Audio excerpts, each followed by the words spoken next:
Mbote na balandi nyonso ya tokomi wapi ezalaki sengo ya kotelema deva bino soki ya koloba ezali na banzaki yano journée ya lelo eza journée moko oyo o ayebiki aza congolais place eza esika ya kokabola mawa eza esika ya kokitisa pinzoli ya kotala oyo ezosalama na este à travers oyo aza pays pembeni na biso oyo aza pays voisin na biso oyo abengami na kombo ya Rwanda.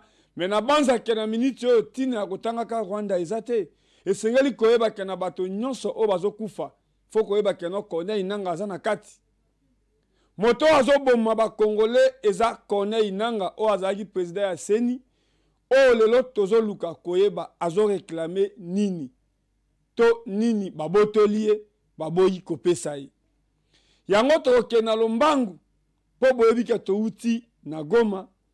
Tokendaki na Goma kosala nini? Tokendaki kosomba lupango te, tokendaki kolala pongi te, mais tokendaki kokabola mawa.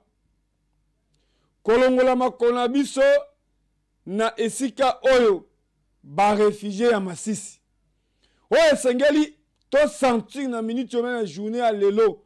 To mona elongo ba député oyo ya Masisi toyoka mungongo na bango. Toyoka lolenge bazo lobela peuple na bango to lolenge bazo kabola mawa na peuple na bango toyeba lolenge bazo lobake même cravate veste tokolata te po population na biso baza na mawa. Mais ya kotuna ezali premier ministre o azozela sortir ya gouvernement na ye po ba travailler po na ngai esengaka za na Goma. Même le président de la République, pourquoi pas? Pour bato bakufi baza basosote. Même moboko li soso azakana mawa ya ko apprendre que soso moko akufi. Même moboko li taba moboko li ngulu.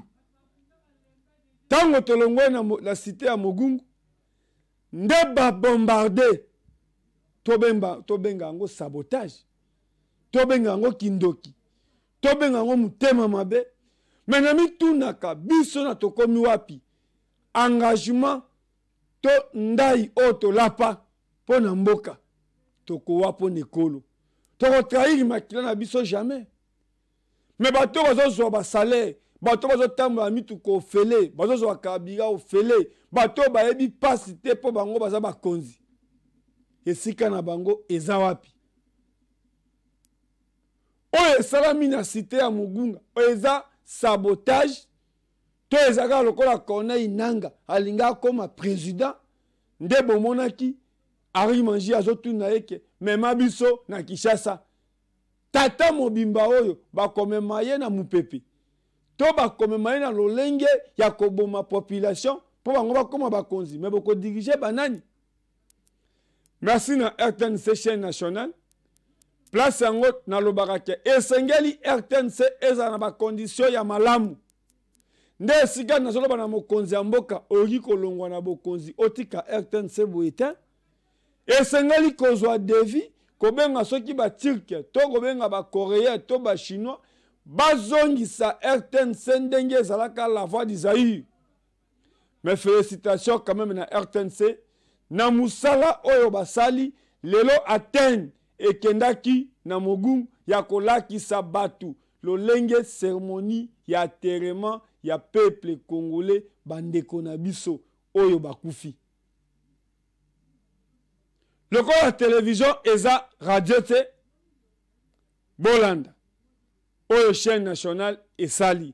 Mais na bato batalaki te oyo bazalaki na bamisala oyo bazali ko coopérer nde na zongiseli bino na 21h. Rediffusion na 11h. Boland.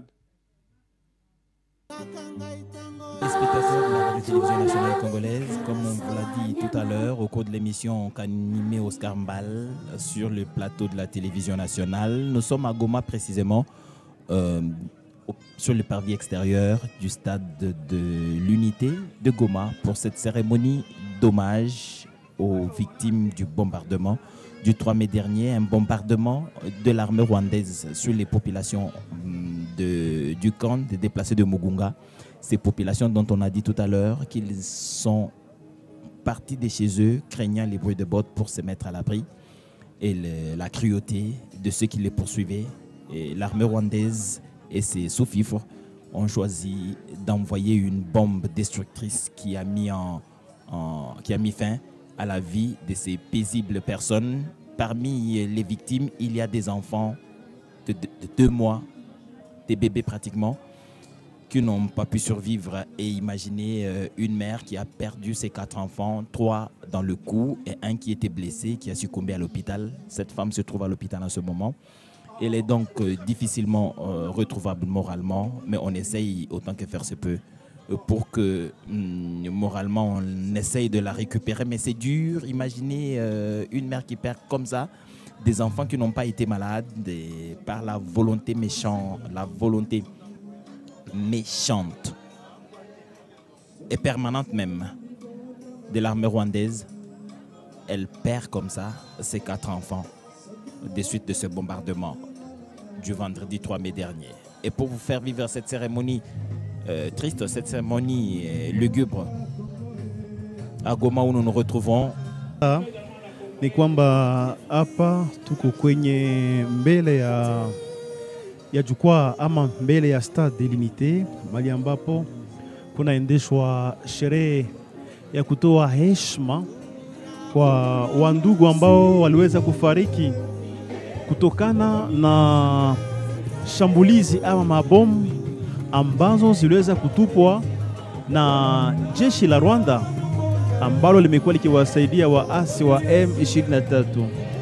Na hiyo tukio ilitokea tarehe 3 Mei mwaka huu hapa mjini Goma, na hiyo ni ndani ya kampi ya Lushagala ambayo inakuwa huko Mugunga, na kampi ya Witiam Sepak ambayo inakuwa ndani ya kata Lac Vert.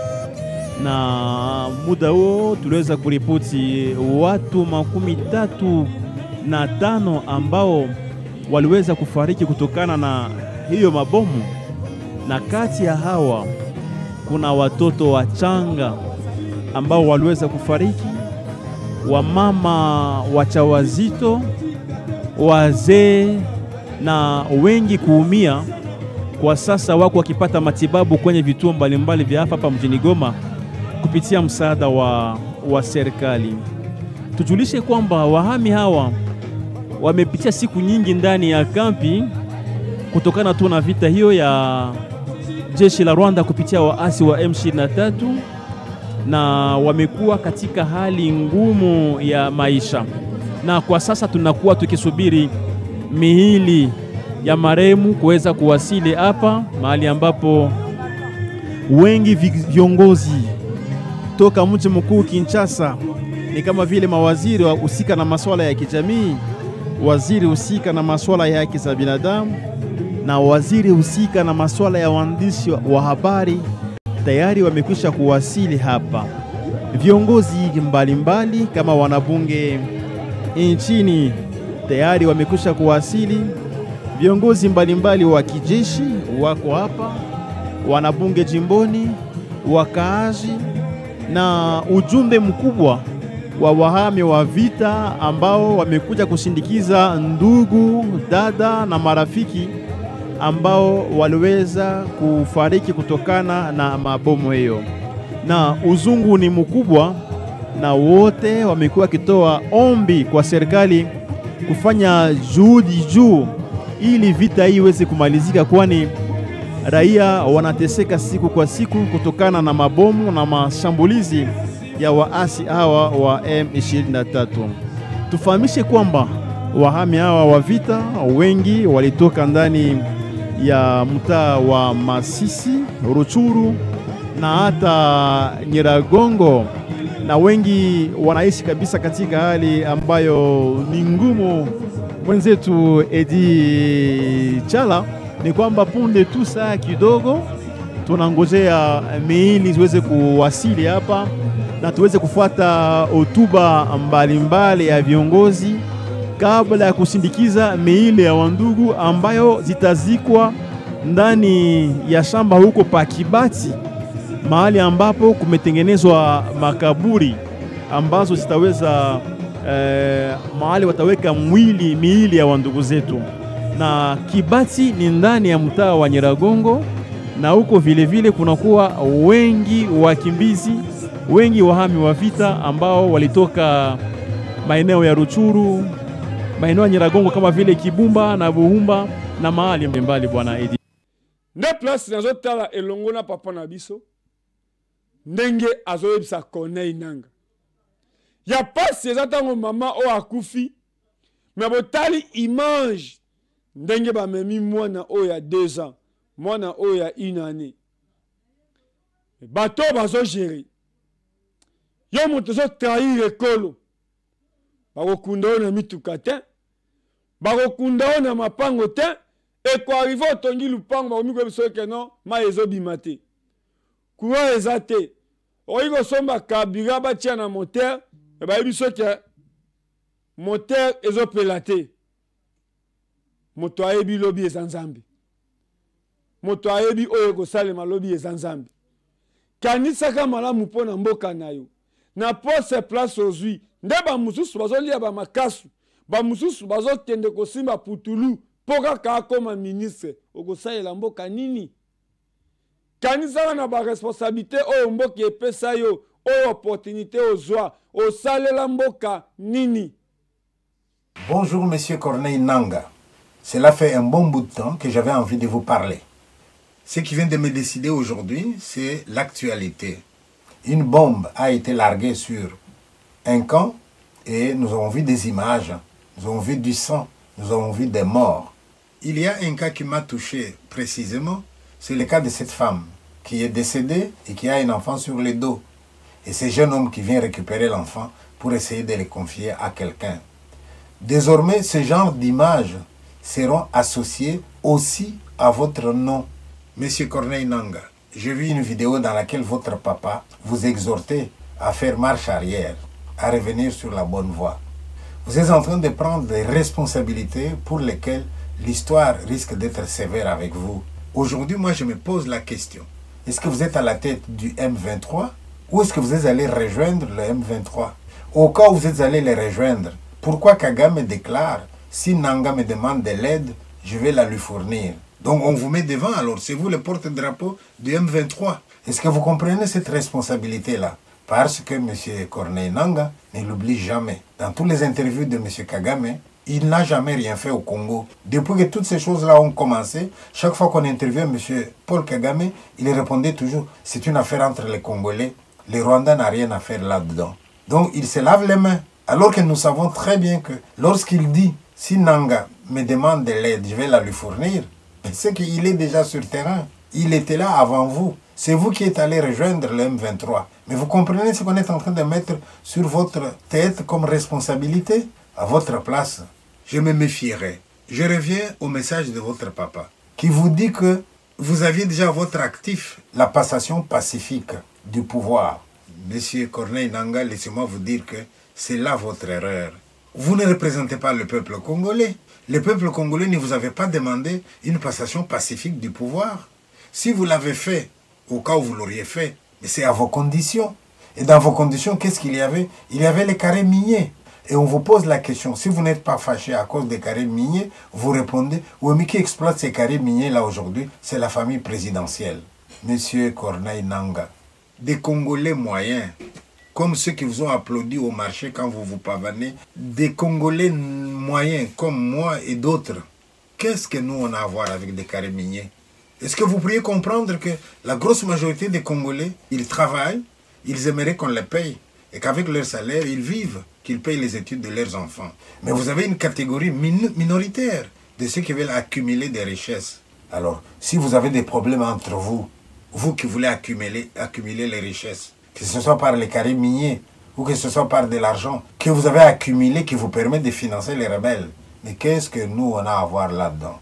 Eh bien, M. Corneille Nangaa, il n'est jamais trop tard pour faire marche arrière. Je vous pose la question, est-ce que c'est vous le chef du M23? Si oui, quelle est votre motivation? Ou alors, vous êtes allé rejoindre le M23? D'accord, dans ce cas-là, est-ce que vos motivations et les motivations du M23 sont les mêmes? Monsieur Nangaa, nous qui sommes à l'extérieur, nous voyons bien que la souffrance du peuple congolais, comme la souffrance des autres pays africains, ne vient pas que de l'Afrique. Vous avez les multinationales, vous avez l'Angleterre, les États-Unis, vous avez l'Europe, tous ces gens qui veulent les minéraux du Congo. Ça ne leur dit absolument rien de voir mourir les Congolais. Vous avez même dans le monde, je vous le dis maintenant de l'extérieur, une tendance à se dire « Oh là là, faites attention ». Les Africains mettent beaucoup au monde, ils mettent au monde beaucoup d'enfants. Bientôt là, ils vont submerger le monde. Il y a des gens qui pensent comme ça. Alors à ce moment-là, qu'il y ait des millions de morts au Congo, vous pensez que ça dit quelque chose aux gens qui nous ont toujours tenus en esclavage? Non. Malheureusement, comme l'a chanté Alpha Blondy, si les Noirs ont été rendus esclaves, c'est en partie parce qu'il y avait des complices.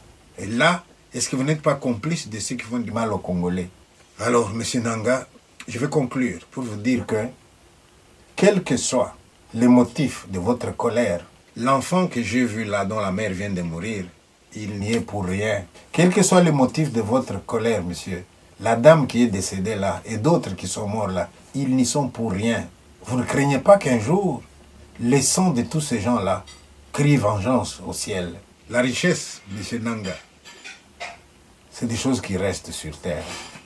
Je vais vous demander, s'il vous plaît, est-ce que vous ne pourriez pas faire en sorte que, lorsqu'on cite votre nom, que vous soyez du bon côté de l'histoire, plutôt qu'on cite votre nom en rapport avec les bombes qui tombent dans les Kivu, en rapport avec le M23, en rapport avec des gens qui meurent? Quel bonheur trouvez-vous à vous positionner comme vous l'avez fait? Monsieur Corneille Nanga, je ne sais pas combien de fois nous allons vous redire ça. Sachez que le peuple rwandais, de manière générale, ce n'est pas un peuple homogène. Tous les Rwandais ne sont pas d'accord avec ce qui se passe. Le Rwanda a toujours prétendu que c'est un petit pays. Mais le petit pays a de la place pour participer à la traite des êtres humains que la Grande-Bretagne a décidé de faire. Peuple rwandais, vous allez avoir de l'argent, d'accord. Mais si tous les refoulés de la Grande-Bretagne viennent du monde entier, vous vous rendez compte combien de nations vous allez vous mettre à dos? Parce qu'il ne faut jamais l'oublier, si la Grande-Bretagne ou l'Europe de manière générale a des problèmes avec les gens qu'ils veulent renvoyer, c'est parce que sur le plan international, vous ne pouvez pas renvoyer quelqu'un dans un pays sans l'aval de ce pays-là. Ça veut dire quoi? Eh bien, moi, je suis Congolais. La Grande-Bretagne ne veut pas de moi. Et la Grande-Bretagne dit, je te renvoie au Congo. On va demander au Congo. Si le Congo dit, je ne suis pas d'accord, ils ne savent pas où m'envoyer. C'est pour cette raison-là qu'ils se sont dit, tiens, on envoie au Rwanda alors. Et vous allez avoir au Rwanda des gens qui ont fait la guerre dans leur pays. Vous allez avoir au Rwanda des gens qui ont mis des ceintures explosives dans leur pays. Vous allez avoir au Rwanda des gens de toutes sortes. Parce que, dit-on, le Rwanda est un pays sûr. Monsieur Corneille Nanga, je ne sais pas si cette vidéo va vous aider. Je voudrais juste vous dire que quand j'ai entendu le message de votre papa, je me suis dit, voilà un bon père de famille qui veut jouer son rôle jusqu'à la fin. Je suis sûr que maintenant, il est triste de voir que vous vous entêtez dans la voie où vous êtes parti. Alors, juste vous poser une question. Est-ce que c'est vous qui êtes à la tête du M23 ou est-ce que vous êtes allé rejoindre le M23? Et si vous êtes allé rejoindre M23, pourquoi Paul Kagame dit, si Nanga a besoin de l'aide, je la lui fournirai? Donc vous voyez, c'est de nouveau le masque. On a eu le masque Kabila Père, on a eu le masque Bizimungu, et là on va voir un autre masque, Corneille Nanga. Voilà, c'était juste un compatriote qui vous parle, avec l'espoir que mes paroles sont comme des graines que nous sémons, et que ces graines-là peut-être pourraient germer, que dans votre cœur, il puisse y avoir une flamme qui s'allume, que vous puissiez avoir pitié de vos frères et sœurs qu'on tue avec des bombes, et que vous puissiez revenir à de bons sentiments. Je vous souhaite de réfléchir et d'être lucide, monsieur. Excusez-moi si je vous ai dérangé. Ciao. Nauti koyebisa bino keno ngai nazalaki na site wana elongo na mwana kolo lopango ndeko Eliezer, elongo na Didier Kiku na Manixa Kembolo na mwana mboka Jérémy ya RTNC 1 na papa na biso pasteur Gilles Bumba moto asambelaka mpo na este, asambela mpo na échangeur, aloba mpo na este ke guerre oyo ekosila mpe dusila banguna ya Congo bakomonana. Mazalaki déterminé ya kokende kosala prière na Mugunga. mpe kosala don na Mugunga po ministère na ye ekokisi 40 ans si je me trompe pas nde akenda kosala jubilé place esika bato bazozangela mba place esika bato bazozanga ya kolia lokola télévision eza radio te mwana mboka Voldi totalisa esika babombarda po yo azoloba keno Petio azoloba trop Petio azakomimona nini mais différence na nga na yo oza ministre yo oza conseiller mais ngai na tambolaka nalalaka libanda po na Congo nalalaka libanda po na territoire natalisaka Congo profond tala esika nazalaki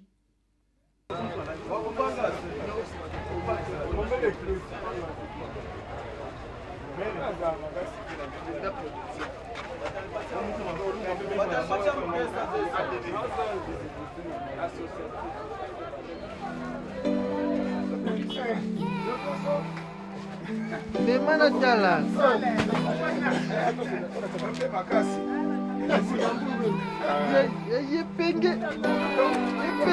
Epenge.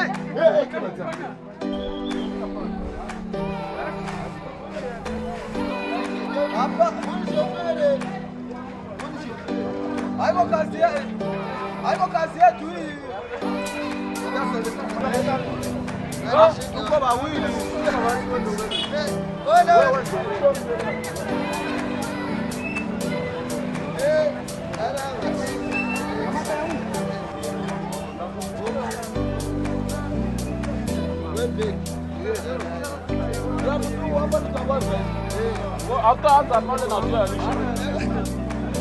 Muzunguruka se mutupatie huku nyuma.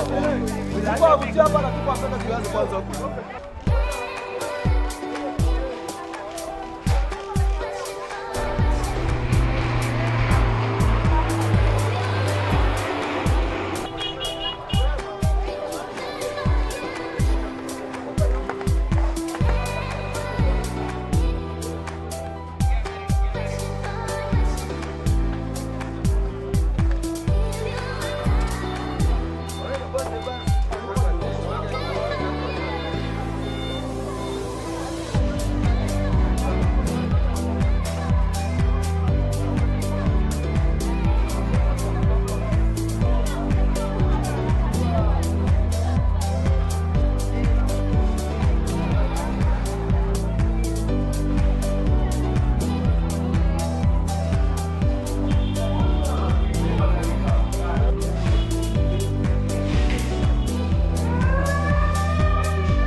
Ba mali utazitia yule ya mafuta.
Merci papa.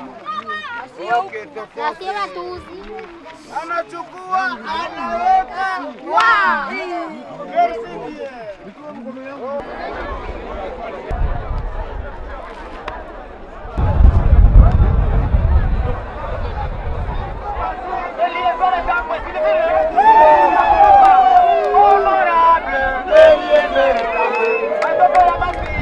Tunakupenda sana.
Simama pale hagaranga.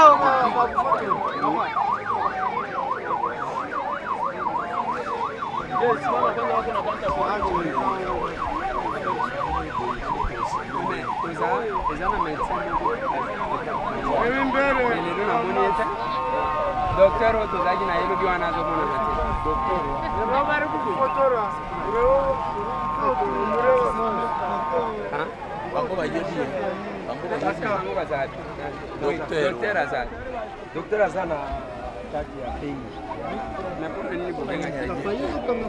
Fale ya yeye. Sikote magabu kama hotel. Yo baba tu na docteur bazaka na. Bon, donc ils font des relèves, malheureusement il n'est pas là où.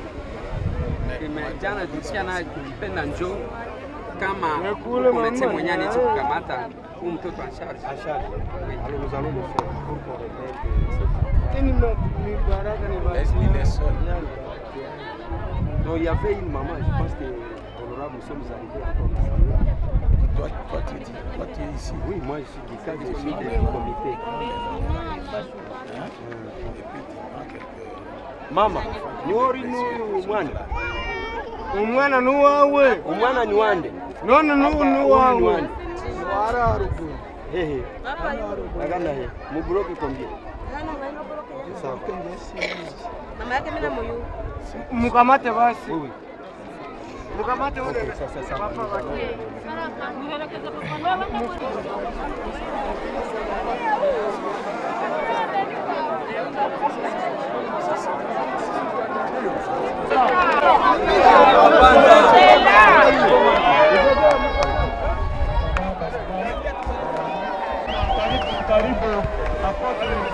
Allez, attendre le capable, les heures tendre le capable. Et les heures tendre le capable. Karibu sana, karibu sana. Tendre le capable, les heures tendre le capable. Et les heures tendre le capable. Karibu.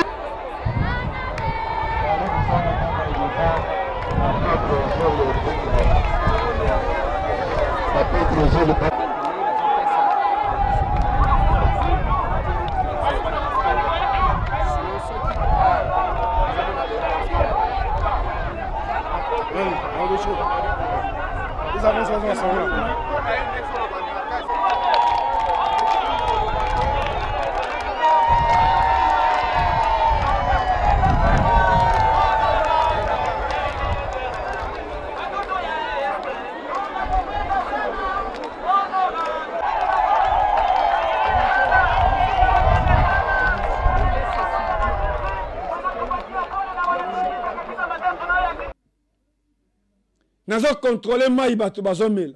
Nazo contrôler bisika bazolala.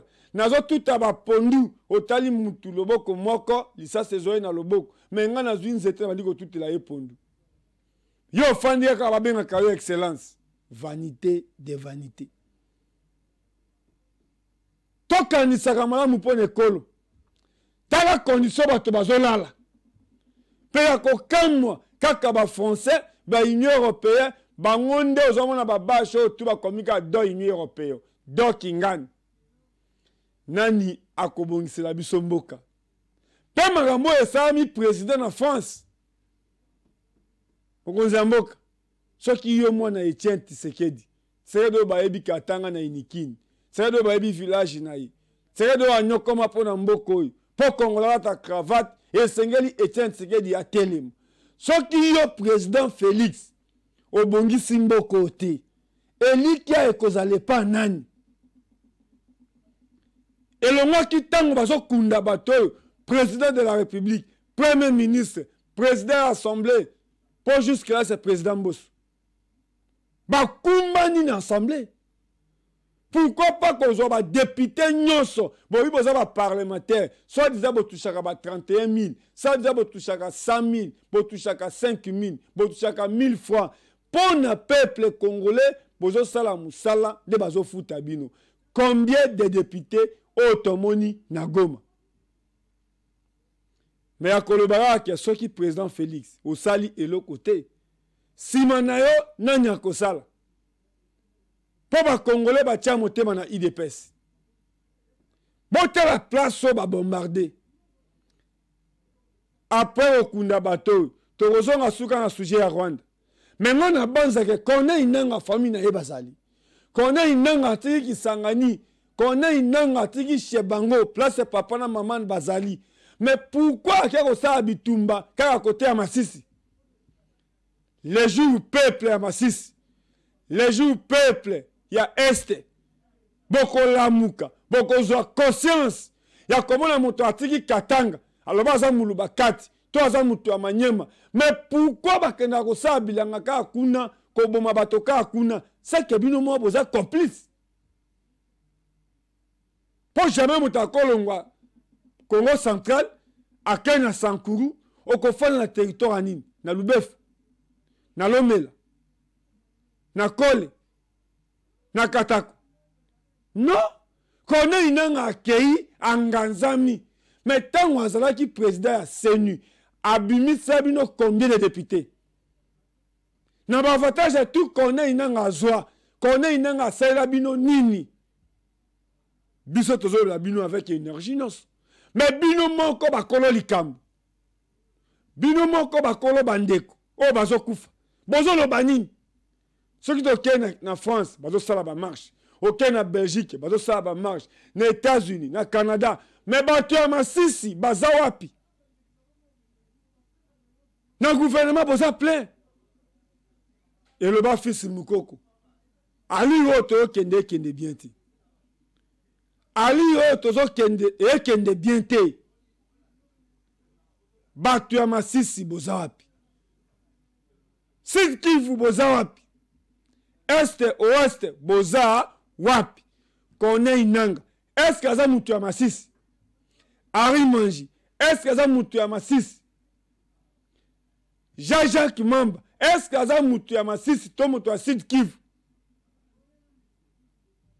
Veut dire, c'est que bino pe boza complice. Tozo kunda, ceux qui 30 tonnes de morts. Trentaine, même 2 morts, c'est beaucoup. Mais ministre de la Défense, Azali. Ministre intérieur, Azali. Ba conseiller, oh, bazo tutaka tolo, Bazali. Combien, oh, ba se retrouver na Goma? Combien? Ngai, oh, na Zoloba. Nazaki na cité ya Mubunga. Imagine nga, yango wana. Nazana mosolo loko la hote. Mais na partager, oh, nazanango. Na sombi ba bombo. Na sombi ba mikate. Tango pasteur Gilles Bumba aye. Na honorable mwana mboka Eliezer, mwana kolo lupango. Image yango wana. Mais ngai na contribuaki. Na memi semoul. Na memi loso. Na memi madesu. Na memi bidou ya huile. Na mitali ki ya fofana te. Vanité de vanité. Mais yo motozi nomination. Oto sa nini? Na Kenya Lombango. Na ko félicité maman na biso. Maman Angèle Walesa. Na évité maman. Biso na to komi wapi. Toko pesa yo nini. Oza maman okabola kate. Oza maman o la mwaka na tongo. Olobi kia lolenge na bota trésor. Lolenge na bota honorable Van Walesa. Ndo kolo bakele na sala Amos Lubaki. Akende Dubai, ake Dubai. Olobi kia lelo Manixa Kembolo. Ake Chicago, ake Chicago. Po o salaka. Emonanaka. Pe à chaque fois. Olobaka keno nazo sala po na bana na ngai. Parce que bana ba pasteur rebelle bazalaka ba victime. Mais komona Nzambe o apambola évangéliste Claude Kabundu Alesa. Aussi o taye azo tetuka. Bana na ye bazo tetuka. Lelo eza botama elam. Maman na biso akokisi 50 ans. Maman akokisi chiffre 50. Maman Botier. Lelo azotala. Lolenge. Maman Angèle. Na oyo asalaka. To ebite. Biso to mitia na génération nini. Bakoko.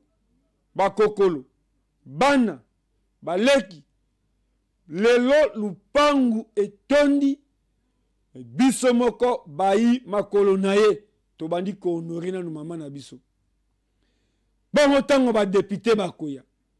Tango ba président bakoya. Tango ba pasteur bakoya.